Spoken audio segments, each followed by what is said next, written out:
Welcome back, everyone, to another episode of the Educational AD Podcast. Before we meet today's guest, we want to give a shout out to our partners. We coach the global community of women in high school sports, Vital Signs Wall of Fame, and the Florida Coaches Coalition. You've heard me say many times before, these are four great organizations. You should really add them to your network. And now, don't hit that fast forward button. Stay with us for the next 3 minutes. We're going to give our sponsors a shout out. These are great companies that I used as an athletic director or as a football coach. You should be using them too. Here we go. We want to say thanks to Gipper for their support of the podcast. Gipper's the official social media graphics solution for us. And if you go to Gipper.com, their team is going to show you how to create world-class marketing content for your school's social media channel in seconds. It's so easy, even I can do it. Your kids are on social media, and if you're not promoting your athletes and celebrating your teams, you're really missing out. Go to Gipper.com to get started. That's Gipper.com. We also want to thank Home Campus for their support. Home Campus is the exclusive high school and state association management platform for us. It's also your one-stop platform for things like scheduling, student-athlete eligibility and clearance, coach clearance, and a whole lot more. As an athletic director, I used Home Campus every single day, and it was just great. To find out more about how Home Campus can help you and your program, all you have to do is go to homecampus.com. That's homecampus.com. We want to say thanks to Vital Signs Wall of Fame. If you're looking for a really cool way to display your school record boards or your school's Hall of Fame, or just tell more compelling stories about your school's history, go to vitalsignswalloffame.com. Check out their interactive touchscreen video consoles. They're on a mission to help you bring your school's legacy to life. Go to vitalsignswalloffame.com. See all the great products that can help you. We also want to say thanks to Huddle. Go to huddle.com and change the way you see the game.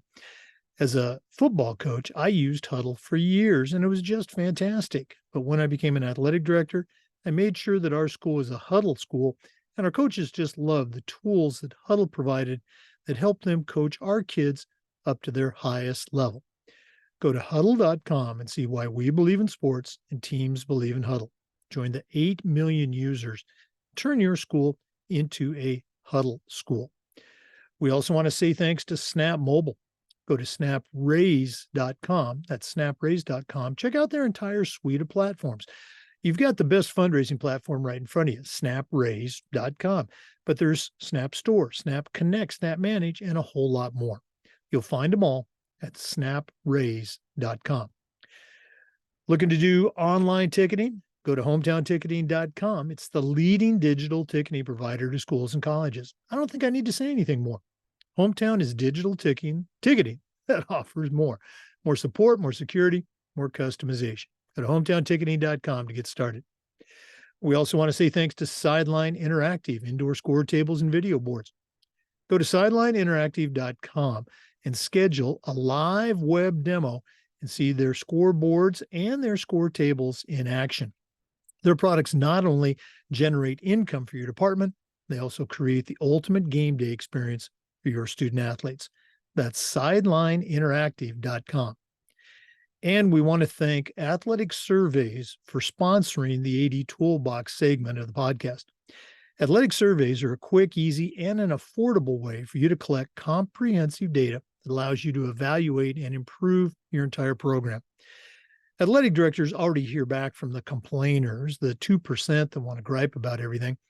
Athletic surveys connect you with the 2%, but they also connect you with the 98% that supports your program. And that's a tremendously valuable tool to have when you're talking with a frustrated parent or your school board or your principal. Go to athleticsurveys.com. They're going to create a custom survey that lets you take the pulse of your parents and your student athletes. That's athleticsurveys.com. Let them help you take your athletic program from good to great. Welcome back, everyone, to another episode of the Educational AD Podcast. We've got a true friend of the show, Mike Poploskie out of Philadelphia. He's a certified master athletic administrator. He's the athletic director at Bristol High School, which is in suburban Philadelphia. Mike and I connected, gosh, I'm going to say almost 2 years ago. We've been trying to get him on the podcast for a long time, but he is a very, very busy guy. But we've got him today. For listeners, we're recording this on August 22nd. So you're going to be hearing it in a pretty timely manner. School hasn't started yet, but Mike's very busy. Let's go and welcome him. Mike, welcome to the Educational AD Podcast. Thanks for having me, Jake. Appreciate it. Again, you and I were talking in your neck of the woods. It's still, preseason conditioning and things like that, but classes are going to start soon. So let's go and jump right into it. As you know, we always like to let our listeners have a chance to get to know our guests. So give us that quick bio, where you were born, where you grew up, maybe take us up through your own high school and college years, and then we'll take a break. So what's the Mike Poploskie origin story? So I was actually born and raised in Bristol Borough. I was actually a substitute teacher about 18 years ago before I went to Philadelphia, and then I was at Mastery Charter Pickett campus in Germantown for 15 years, and then last year I had the opportunity of being able to come back to Bristol, my alma mater. So that was great. College and undergrad, I started at Westchester in 2000, health and phys ed. Had the dual cert then. That's when the requirements were a little bit longer. There was like half credit classes and quarter credit classes for the sports. I have my master's in education through Cabrini College. Through Cal U of PA, I have my athletic administration master's. And then I am finishing my principal cert. Matter of fact, it's done Friday. Classes, that's the last day of classes. So, and then I just got to take the test. Then I'll have my principal certification. So, and then I do have education-wise through the NIAAA, I do have all 4 national designations. I'm very grateful for that. My mentor was Greg Pinelli, who was actually my AD when I was in high school. So, wow, we're going to dive into some of that later on. Let's go and backtrack a little bit. For somebody who was born and raised on the West Coast and has lived in Florida now for 20 years, you hear a lot about, Philadelphia and the culture. How was that, growing up in high school, say, as a high school student athlete? It was great. We're a small town, so most of our student athletes here, when I was in school and even currently, most of them play 2 to 3 sports at least. So basketball is my thing and baseball is my thing. I almost did baseball in the fall and in the spring, but it's very competitive. You get a good core of friends, so when you're, with the athletes in a small town, like 5, 6 of your friends kind of play all 2 to 3 sports. I wasn't able to play football after my freshman year because I had a shoulder injury, and obviously my focus was mainly on baseball. So, I was working on rehab and that. So I didn't get the opportunity to play my 10th, 11th, 12th grade year for football. So, but the majority of our solid core of athletes, even now still play 2 to 3 sports. Oh, that's great to hear. As student athletes, whether it's high school or college, there's usually moments, maybe it's practice, maybe it's game, maybe it's a bus ride, that at the time we really don't think much of it. But later on, when we are now teachers and coaches and ADs, you remember that moment. So I know I'm putting you on the spot here, but any moments from your youth, say your high school days, that stick out for you now as a coach, as a leader? I think in 1998, I was a sophomore. I had a senior second baseman ahead of me, but I was part of the JV team for part of the season. That team actually ended up going undefeated.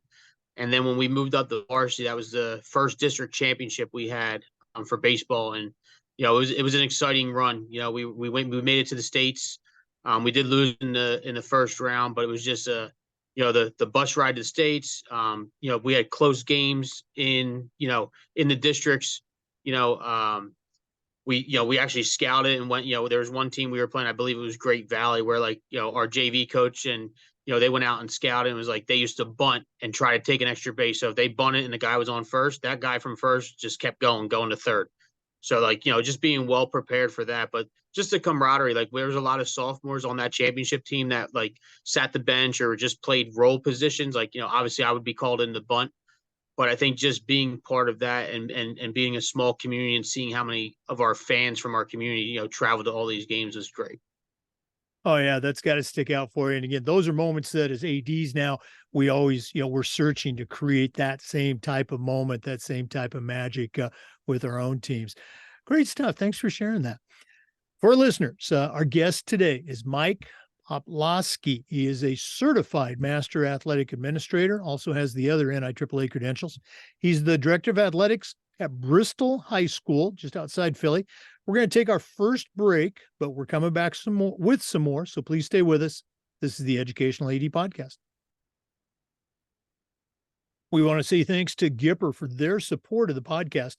Gipper is the official social media graphics solution for us. And if you go to Gipper.com, their team is going to show you how to create world-class marketing content for your school's social media channel. It's so easy. Even I can do it. Kids are on social media today, and if you're not, you're really missing a great opportunity.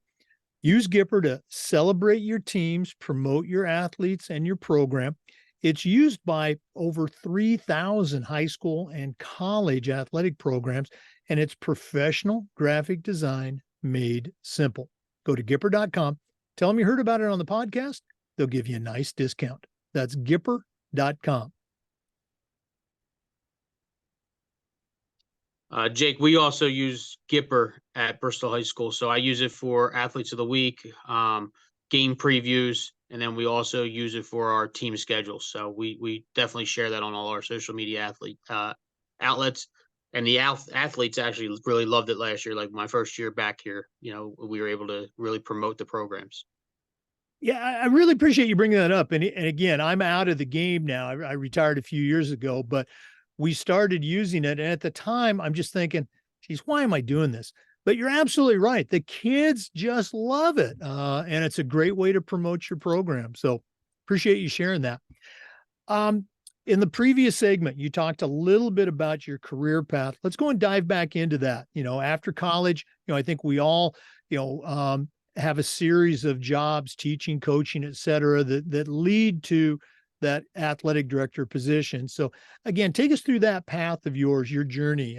What was it like for you right out of college? So right out of college, I became a permanent sub at Bristol, where I'm back at now. So I coached middle school basketball. That was actually when I was student teaching. I student taught in my alma mater also. So I coached middle school basketball, and then I helped out with the JV girls basketball team.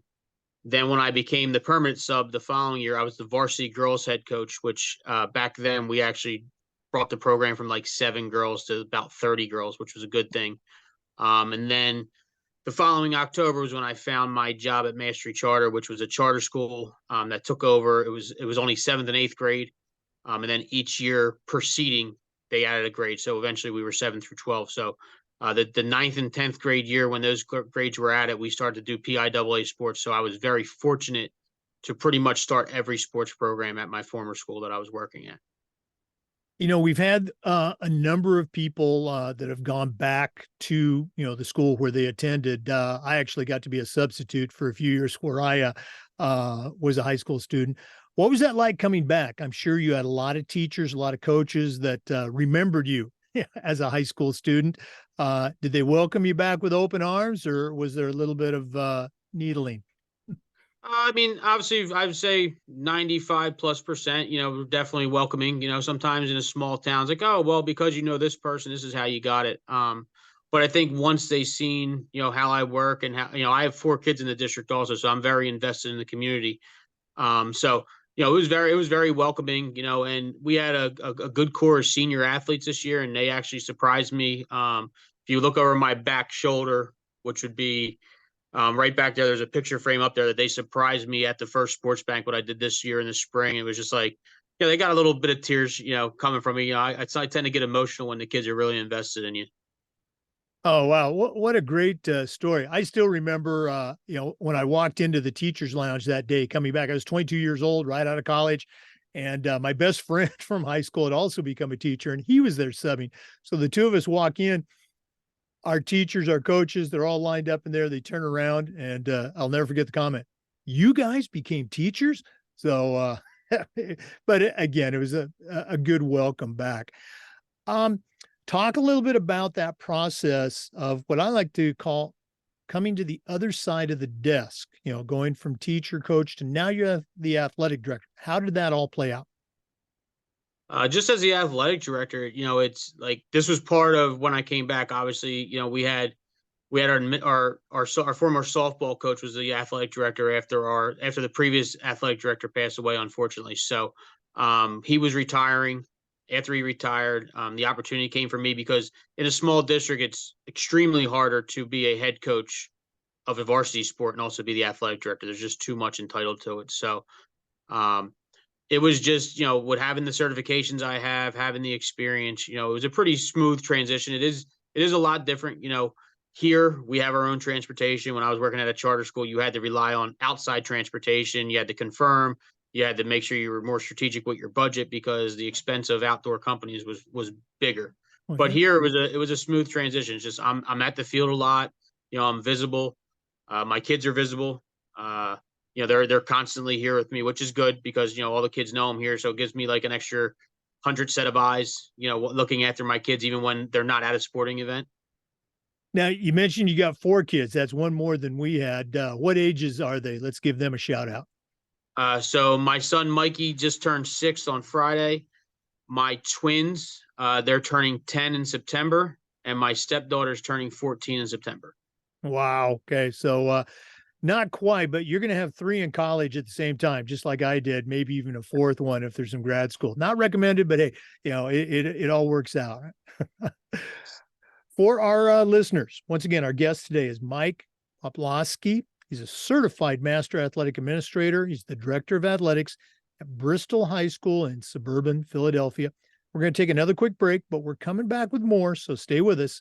This is the Educational AD Podcast. We also want to say thank you to Home Campus for their support. Home Campus is the exclusive high school and state association management platform for us. It's also your one-stop platform for things like scheduling, student-athlete eligibility and clearance, state association connections, and a whole lot more. As an athletic director, I used Home Campus every single day, and it was just great, and their staff was great to work with too. To find out more about how Home Campus can help you and your program, all you have to do is go to homecampus.com. That's homecampus.com. We also want to thank Vital Signs Wall of Fame. If you're looking for a really cool way to display your school record boards or your school's Hall of Fame, go to Vital Signs Wall of Fame and check out their interactive touchscreen video consoles. It's a great way to honor your school's history, celebrate the accomplishments, and recognize your best and brightest. Go to vitalsignswalloffame.com. If you mention the podcast, guess what? You'll get a nice discount. That's vitalsignswalloffame.com. Welcome back, everyone, to the Educational AD Podcast. Mike, as you know, we have athletic directors in the profession that are at different points in their journey. You and I have both, received our CMAAs, but that just didn't happen. Share your journey. How'd you find out about, let's say, your state association, and how did you find out about the NIAAA? So my former mentor, who when I was substitute teaching and student teaching, offered 501 and 502 at Bristol High, Greg Pinelli. So he got me started with it. Before I became an athletic director, I did take 2 of the classes, just more for professional development. Didn't really know like where it was going to lead. And I ended up having my RAA because you only needed the 2 classes then. So that was about 15, 16 years ago. And then when I was at Mastery, when I became the AD after about the second year there, I joined him at Hershey for. Oops, I think we lost your sound there. I apologize. No worries. Another Okay. phone call coming in. So I went to Posada. I thought it was awesome. I took a couple classes there. End up getting, once I took over in 2007, I became the commissioner of the Metropolitan Philadelphia Athletic Association. Small league that started with about 10 to 12 schools. Consistently the last 4 years, we've had 20. We are now up to 30 schools and we offer up to 15 sports. So I wouldn't be doing that also if it wasn't for Paul Reiser. I know he hasn't been on here yet, but he's also the athletic director at Tacony. Him and I also teach classes together. I've taught at the state conference the last 3 years. I've taught 501 last year. I taught 790 at Hershey. And then we're currently, we do offer all over Pennsylvania, but usually we host here outside of Philadelphia or inside, in Philly at Tacony High School. We tend to offer classes every month or two just to help athletic directors get certified. And then we work with the school district of Philadelphia. Jimmy Lynch actually has me teaching 502 tomorrow morning to the athletic directors in Philadelphia. So I stay busy. My long-term goal is to hopefully eventually teach a class at the national conference. That's kind of where I'm at. Well, again, you touched on, your work with the charter schools. You did a tremendous job because I would see the posts and I actually was very fortunate enough to be part of one of your presentations. You just did a ton of professional development for those ADs, a great example to, some of the other states on how to really put together professional development. And you and I were talking before we started recording. It sounds like a number of agencies, both state and local, you have late, or I guess early summer, late fall, late summer, or early fall presentations for a variety of groups. That's great. Yeah, and Paul and I try to. So we're able to proctor the CAA. So we try to do that every 2 to 3 months because typically it's only really offered at the state conference in March. So when we do that, we try to offer classes at the same time. Like one of us will be teaching a class, and then one will be proctoring the CAA exam. But we also with the MPA, we have about 6 people that are actually instructors now. So we're working on with those September classes, actually helping train them so they can start teaching more.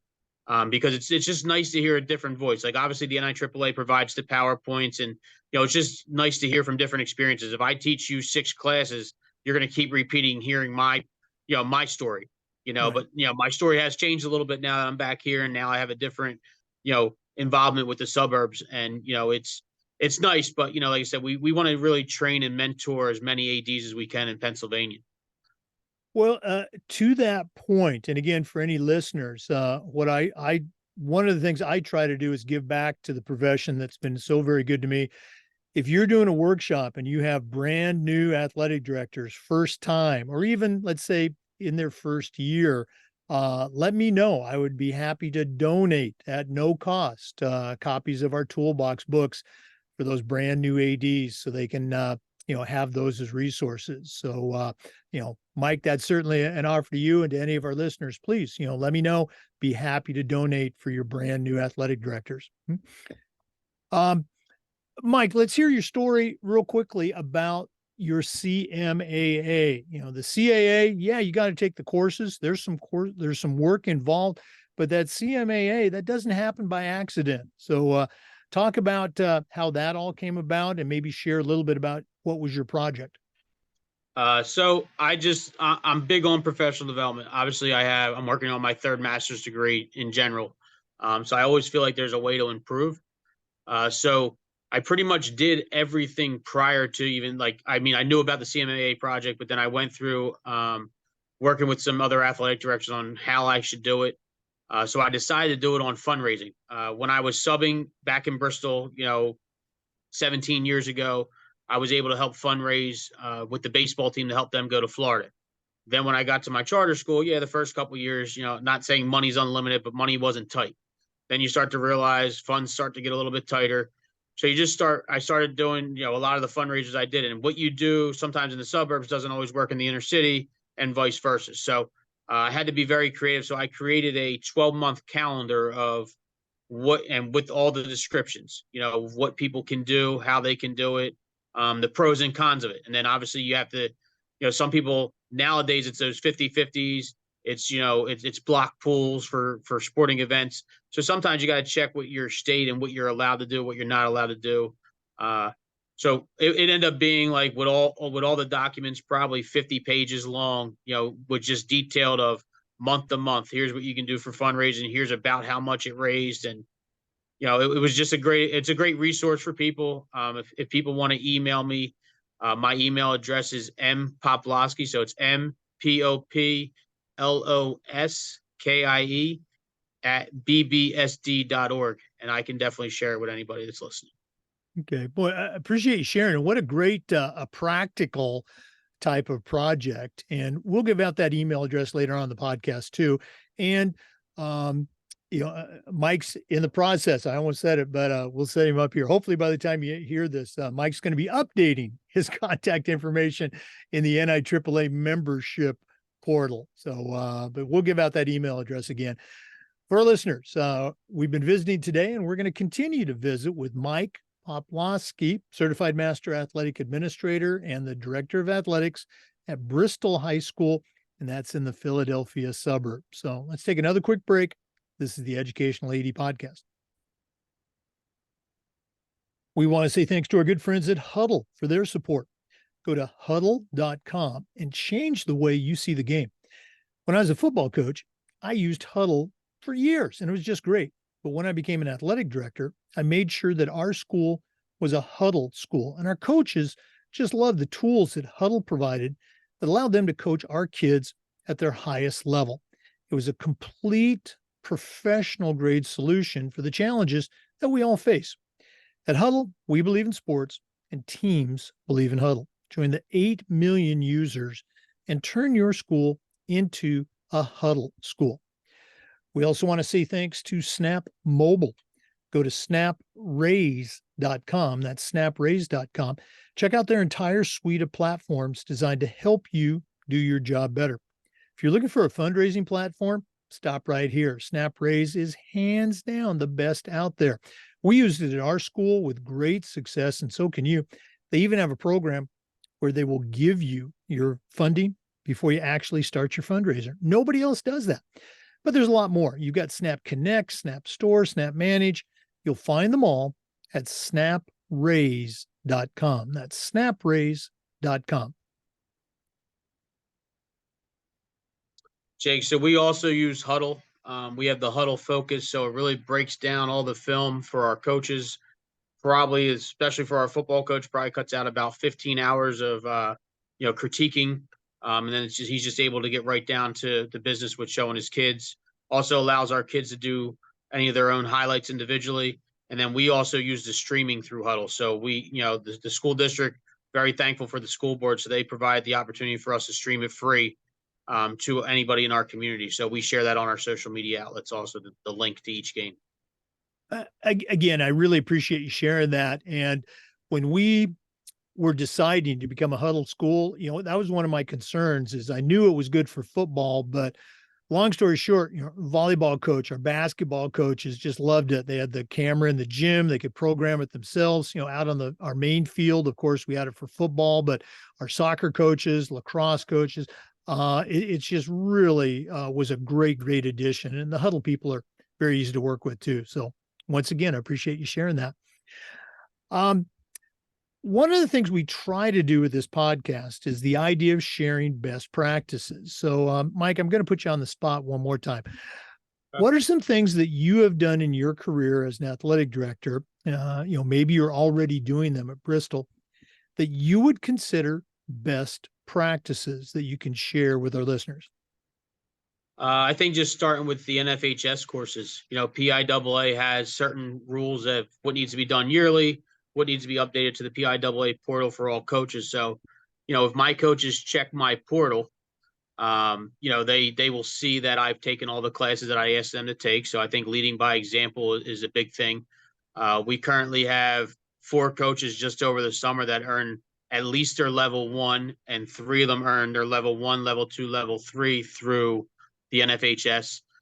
So the hope is that by the end of the year is that we could possibly be one of the national honor roll schools, which is something I was one of 4 schools when I was at Mastery Charter that earned the national honor roll.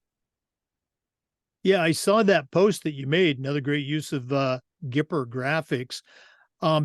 Coming into a new school, it's not a new school, but it's you're new as the AD. What were some things that you did, and maybe what were some things that you didn't do as that first year you're at the school?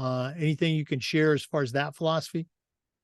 Well, I think I'm big on not micromanaging, right? So you kind of got to set your tone of things that are non-negotiable, but I think you also like, I really took a step back a little bit and observed things a little bit more because you don't want to put too much on coaches' plates, that they're not used to. So it's like you got to do a progression, especially when you're at a new school and you have a lot of veteran coaches. I've been very fortunate in the 17, 18 years I've been an athletic director of having quality coaches. I don't get any of the things that I get if it wasn't for them.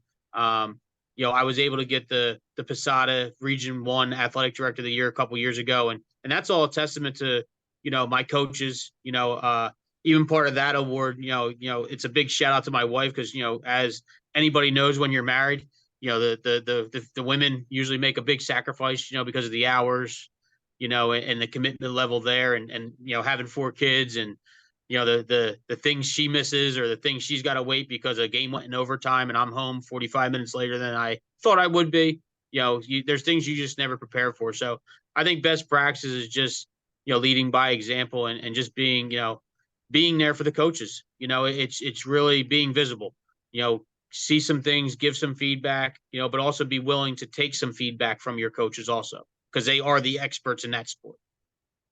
No, I think you really hit it on the head. Not micromanaging, but being there for the ones that are wanting to improve and be the very best. You're there to help them, and for the ones that do need a little bit of guidance, you're there as well. We had this come up on one of our other recent interviews, and I'm curious for your response. What is your approach for coaches that, say, an assistant coach that wants to become a head coach, or a head coach that might want to one day become an athletic administrator? And it's not a right, wrong, good or bad. I'm just curious. Do you actively promote opportunities for them, or do you just kind of try to be supportive and let them share a potential ambition with you? How do you work with that? And like our end of season meetings, I always try to say like, all right, well, where do you see yourself in 3 years, 5 years? I'll also use a prime example. Obviously, we're a small community. Our varsity basketball coach, Jerry Devine, just recently resigned. He resigned at the end of the year. We knew about 3 weeks left in the boys basketball season that he sat down with me and told me he was going. He had an assistant varsity coach that's pretty much been through the ropes with him. He's been here 6, 7 years.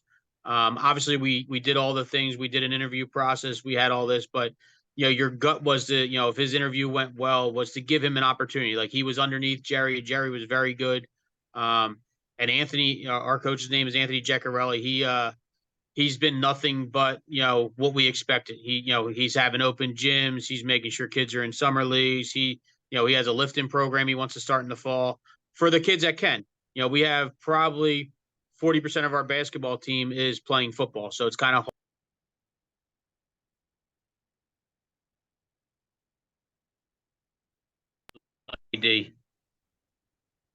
Okay, it's okay. I think we lost your audio there for a second, but just jump right back in.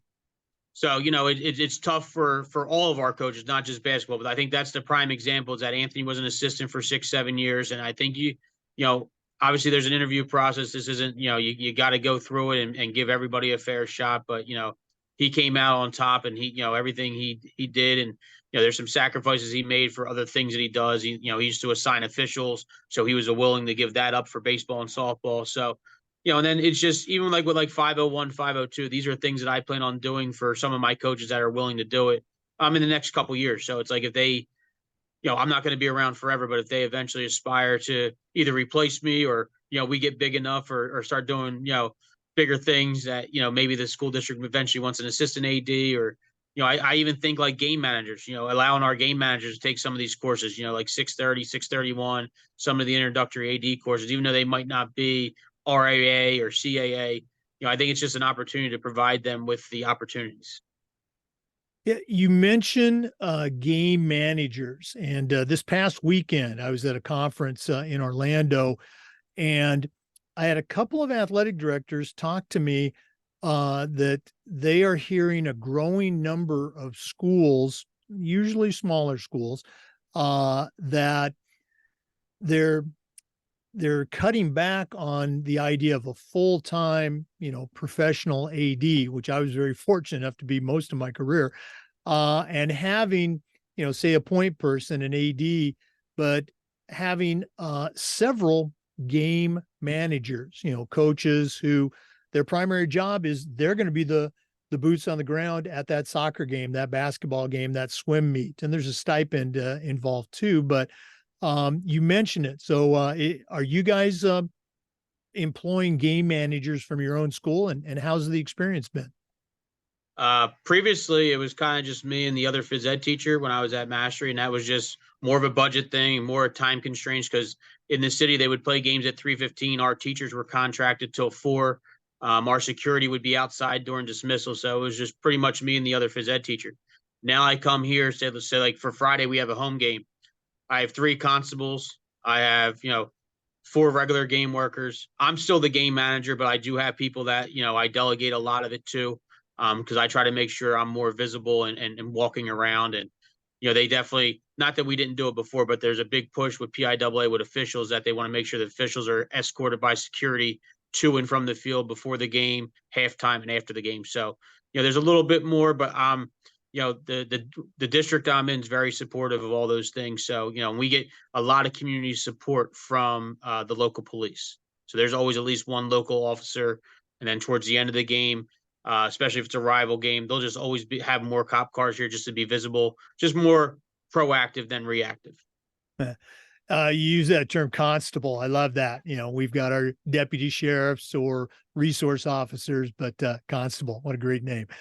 Uh, for our listeners, our guest again is Mike Poploskie. He's a certified master athletic administrator. He's also the director of athletics at Bristol High School in the Philadelphia suburbs.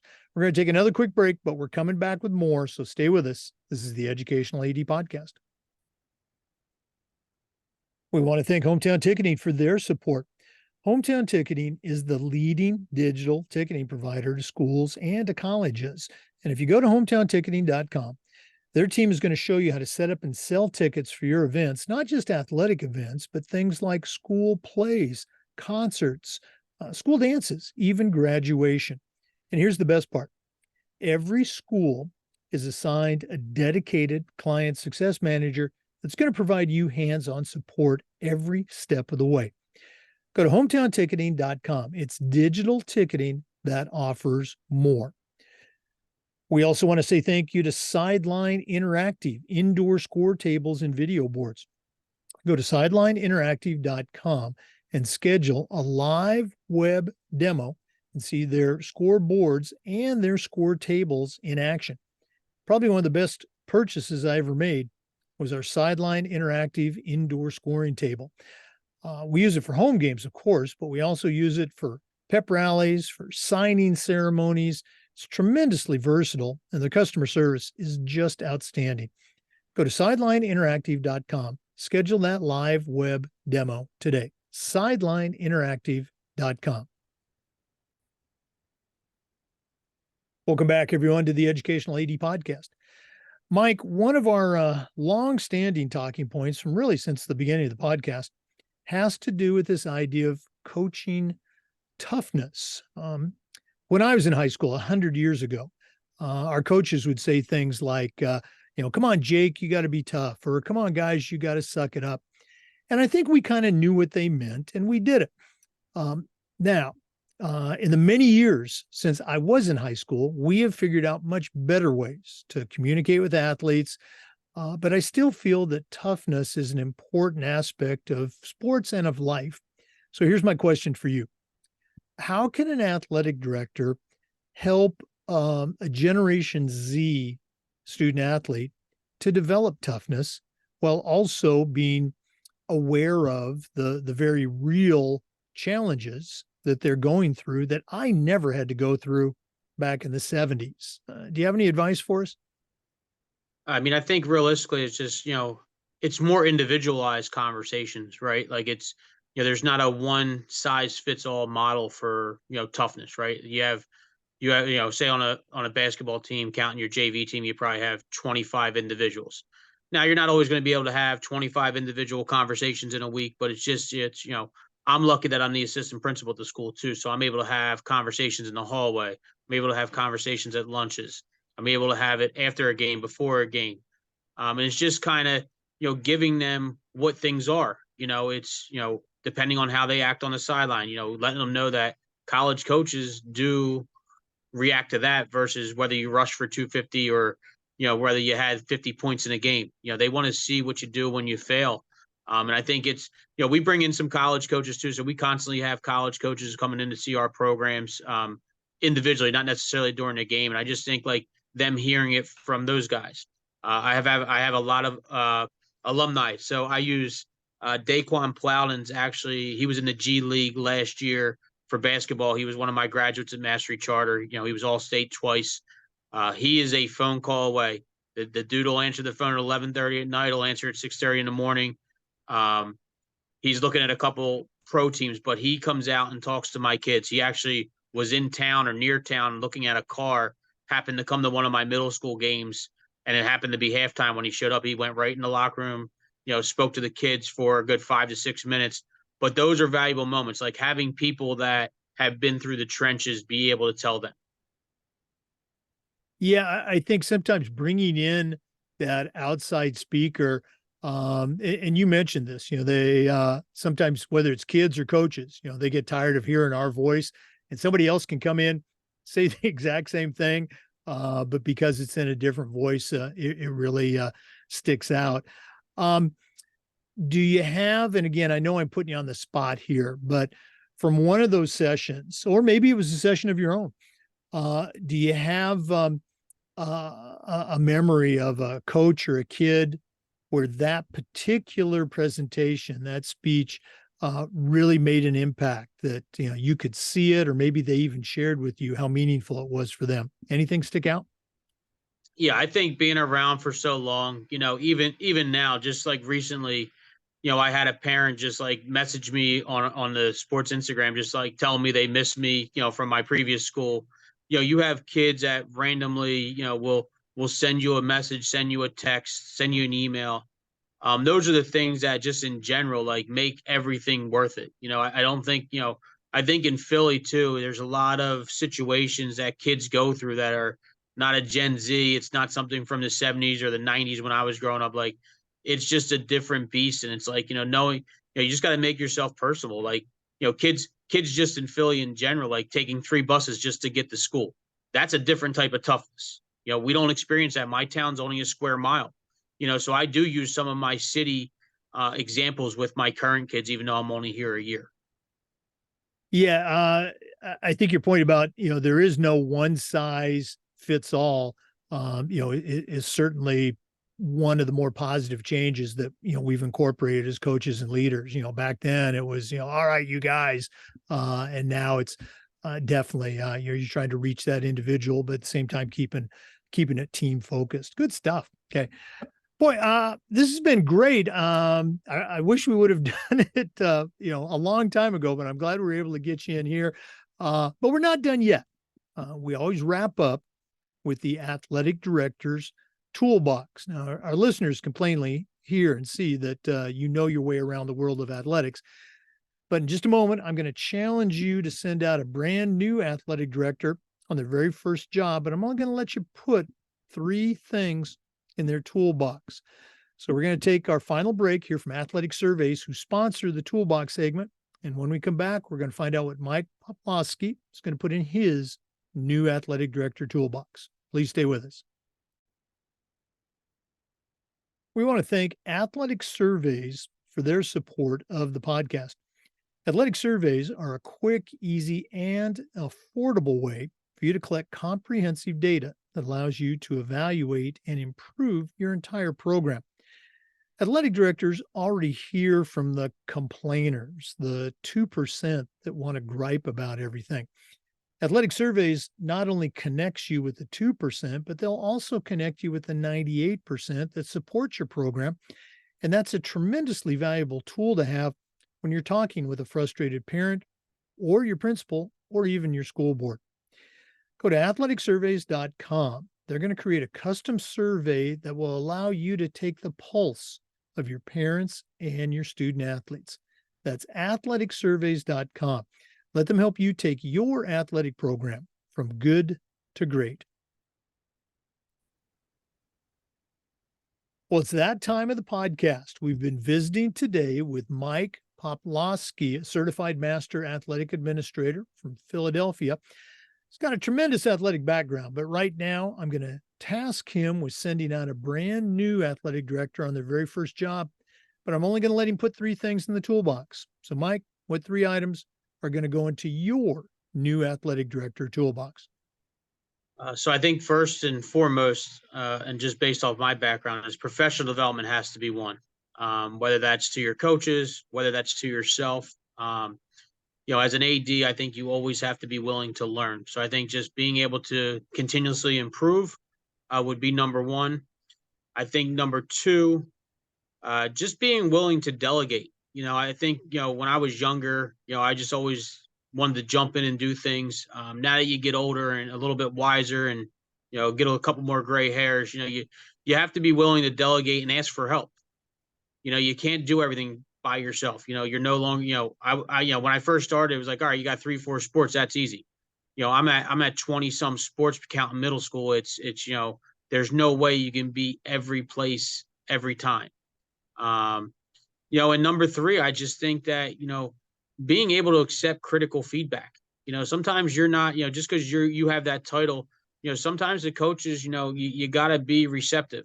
One of my basketball coaches at Mastery once said, like, Pop, sometimes I just need to vent to you. I'm not looking for a response, and I think that was like one of the turning points in some of my career is that, when he said it to me, like, I used to take it like, oh man, like he's either going to quit. He's this, it's that. It's like, sometimes you got to let people let their frustrations out. It's not that, like, you're allowed to have that. It could even be after a win. It's not necessarily after a loss, but I think, that was one of the greatest things I heard. He's like, listen, sometimes it's just me trying to vent. I'm not necessarily, I don't mean nothing by it. I'm not leaving, but like, just, be able to listen. I love them all, and it's no surprise you led off with professional development, all the things that you talked about. But your last one, accept feedback, and you bring up a great example. The coach is coming in, just wants to vent. He's not looking for an answer or solution. And I think as ADs, we're wired to find solutions, and so having that skill of listening, even with parents, sometimes parents, they have an agenda, but a lot of times they're just looking to vent. So great advice. Again, this has just been great. I wish we had more time, but Mike, if one of our listeners wants to reach out, add you to their network, or, pick your brain a little bit, what's the best way they can get a hold of you? Email is always the easiest way. My building doesn't have too much cell reception, so email is always easier for me to follow up. So my email address is P as in Paul, OPLOSKIE at bbsd.org. And I will also, per Jake, I'll make sure I update my NIAAA profile also. There you go. Hey, Mike, thanks again for spending time with us. I know it's a tremendously busy time. All the best with your many endeavors, both within the school and within the Pennsylvania associations. And hopefully we'll be able to connect in person down in Orlando in December at the NADC. Let's try to hop on again in the spring also. I'll make some time for you. Oh, absolutely. We'd love to have you on, make you regular. For our listeners, we do this just about every day, and we upload the Zoom recordings to the Educational AD Podcast YouTube channel. Of course, we appreciate you listening. Come back next time for another great interview, and just about every day for new content on the Educational AD Podcast. We'll see you next time.